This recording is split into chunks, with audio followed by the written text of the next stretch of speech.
आज कांग्रेस पार्टी के अध्यक्ष श्री मल्लिकार्जुन खड़गे साहब के घर पर इंडिया अलायंस के विभिन्न दलों के राज्यसभा और लोकसभा के नेतागण ने एक बहुत ही महत्वपूर्ण और संवेदनशील मीटिंग में भाग लिया। इस मीटिंग में सभी की ये राय थी कि ये विशेष सत्र क्यों बुलाया जा रहा है। सरकार की तरफ से कोई भी स्पष्टीकरण आज तक नहीं आया है। लगभग 12-13 दिन बाद पार्लियामेंट का एक विशेष सत्र होने वाला है और देश को नहीं पता कि इस विशेष सत्र की विशेषता क्या है। तो हमारी मांग ये है कि भाजपा पारदर्शिता दिखाएं और देश को अवगत कराएं कि इस विशेष सत्र का विशेष एजेंडा क्या है। और हमारी तरफ से इंडिया अलायंस की एक सहमति बनी है कि हम एक सकारात्मक सत्र चाहते हैं। देश के हित में, देश के उन्नति और प्रगति में, देश के वर्तमान के जो मूल समस्याएं हैं उनको समाधान करने के लिए एक सकारात्मक सत्र चाहते हैं, जिस पे हमारा इंडिया अलायंस का पूरे तरीके से सहयोग रहेगा। और जब देश को आगे ले जाने की बात आती है तो इंडिया अलायंस ने इस मीटिंग में दोबारा कबूल किया है कि हमारी एकता से भाजपा लड़ खड़ा गई है, हमारी एकता से भाजपा घबरा चुकी है और हमारी एकता से लोगों में एक नई उम्मीद उजागर हुई है। और ये हमने ठाना है कि चाहे आर या पार इस एकता को, इंडिया अलायंस की एकता को हम बनाए रखेंगे। धन्यवाद। खड़गे साहब पहली बार राजस्थान में राष्ट्रीय अध्यक्ष बनने के बाद में किसानों के इस विशाल सम्मेलन में संबोधन करने के लिए पधारे हैं। आदरणीय खड़गे साहब, हमारे सबके लिए गौरव का विषय है कि आदरणीय खड़गे साहब 50 साल से किसान की, दलित की, पिछड़ों की, महिलाओं की, नौजवानों की, 3600 कौमों के लोगों की, हर वर्ग की आवाज उठाते रहे हैं। जब सरकार में काम करने का मौका मिला, चाहे वो SC/ST का मामला हो, चाहे अल्पसंख्यक की बात हो, चाहे किसान की बात हो, चाहे महिलाओं के सशक्तिकरण की बात हो, हमेशा आदरणीय खड़गे साहब ने आगे बढ़ करके इन सब के समस्याओं का सुलझावा भी किया और इनके मुद्दे भी राजस्थान की लोकसभा में, हिंदुस्तान की लोकसभा में और आज राज्यसभा में हमारे सबके मुद्दे उठा रहे हैं।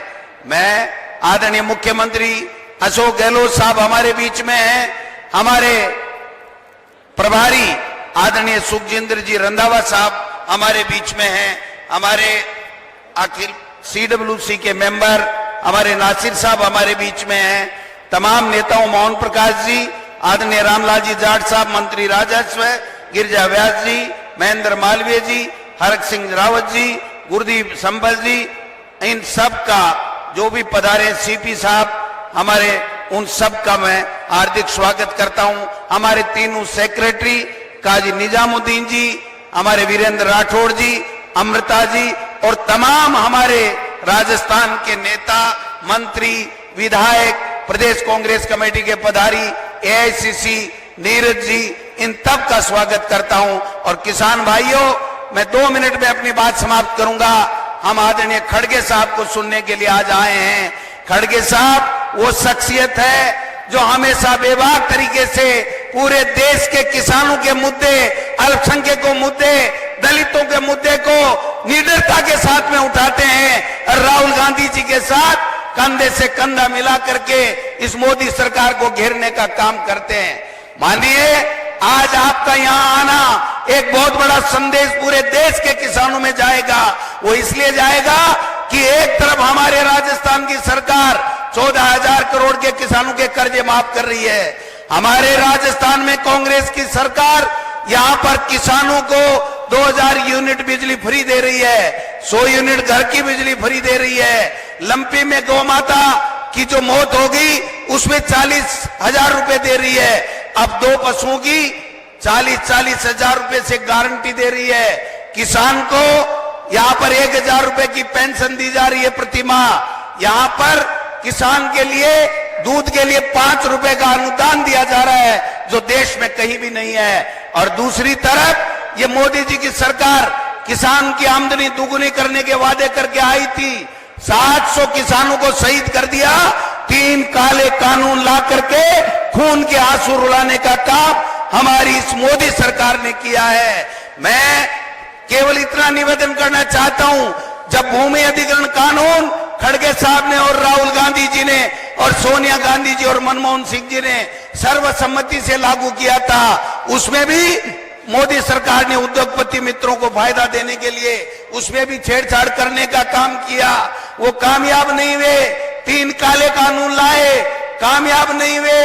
आज किसान को एयर प्रताड़ना दे रहे हैं। तकलीफ से तकलीफ किसान में है, लेकिन उनके मुद्दों को छुआ नहीं जा रहा है। राजस्थान की सरकार हर वर्ग को साथ लेकर के हर वर्ग के कल्याण के लिए काम कर रही है। और मोदी सरकार जो किसान के, गरीब के, नौजवान के असली मुद्दे हैं, महंगाई का मुद्दा है, बेरोजगारी का मुद्दा है, उनसे ध्यान हटाने के लिए कभी स्पेशल लोकसभा का सत्र बुलाने की बात करते हैं, कभी इंडिया और भारत की बात करने लग जाते हैं, कभी 1 नेशन 1 इलेक्शन की बात करने लग जाते हैं। मैं कहना चाहता हूं, निवेदन करना चाहता हूं, ये खड़गे साहब इतना हमारी उनकी लीडरशिप में कांग्रेस का कार्यकर्ता किसान के साथ में खड़ा है, नौजवान के साथ में खड़ा है, हर गरीब के साथ में खड़ा है, हर माता बहन के साथ में खड़ा है। उनके मुद्दे सुलझाने का काम करेंगे। आने वाले समय में राजस्थान में आप सबके आशीर्वाद से खड़गे साहब, मैं आपको विश्वास दिलाना चाहता हूं, 2023 में राजस्थान में कांग्रेस की सरकार रिपीट होगी, फिर हम डंका बजाएंगे। और आपके नेतृत्व में इनको, बीजेपी वालों को हिमाचल में धूल चटाई, कर्नाटक में धूल चटाई, अब राजस्थान, छत्तीसगढ़ और मध्य प्रदेश और तेलंगाना, चारों स्टेट में धूल चटाने का काम करेंगे। आप आगे बढ़िए, हम सब आपके साथ में हैं। मैं इतना ही निवेदन करूंगा कि आज हम खड़गे साहब को सुनेंगे। ये खड़गे साहब वो शख्सियत है जो 50 साल से गरीब के आंसू पूछने का काम कर रहे हैं, गरीब के लिए हर योजना लाने की बात करते हैं, गरीब की मदद करने का काम करते हैं। हम इनका पुनः बहुत बहुत स्वागत करते हैं, अभिनंदन करते हैं। आप पधारे, पूरे राजस्थान की धरती के लोग आपका हार्दिक अभिनंदन करते हैं, आपका स्वागत करते हैं। बहुत बहुत वेलकम खड़गे साहब। धन्यवाद। जय हिंद, जय भारत, जय जवान, जय किसान, जय कांग्रेस।